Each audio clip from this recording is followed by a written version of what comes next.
Ukraine के राष्ट्रपति Volodymyr Zelensky को अमेरिका राष्ट्रपति ट्रंप के साथ बहस के बाद व्हाइट हाउस से बाहर निकाल दिया गया।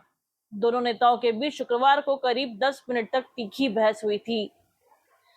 सीएनएन की रिपोर्ट के मुताबिक व्हाइट हाउस के अधिकारी ने बताया कि बहस के बाद यूक्रेन के डेलीगेट्स ओवल ऑफिस से निकलकर दूसरे कमरे में चले गए थे।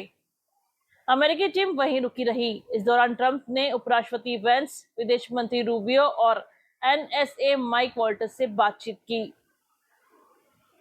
चर्चा के दौरान ट्रंप ने कहा कि जेलेंस्की बातचीत की हालत में नहीं है। इसके बाद उन्होंने माइक वॉल्टस और रूबियो से कहा कि वे जाकर खुद जेलेंस्की को कह दें कि उनके जाने का वक्त हो गया है।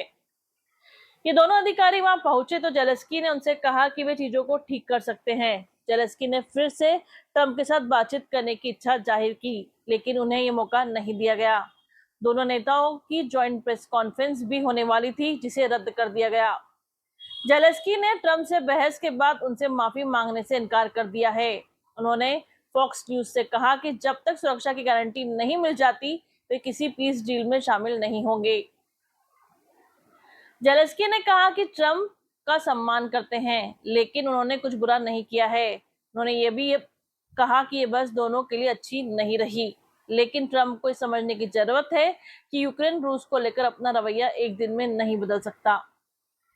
जेलेंस्की ने कहा कि वे चाहते हैं कि ट्रंप इस बहस के बाद भी यूक्रेन के लिए ज्यादा समर्थन दिखाएं। उन्होंने कहा कि यूक्रेन एक साझेदार के तौर पर कभी भी अमेरिका को खोना नहीं चाहता।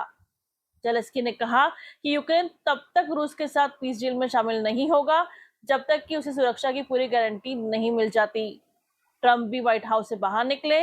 उन्होंने पत्रकारों से बात करते हुए कहा कि जेलेंस्की शांति नहीं चाहते हैं। ट्रंप ने दावा किया कि पुतिन शांति के लिए काफी गंभीर है।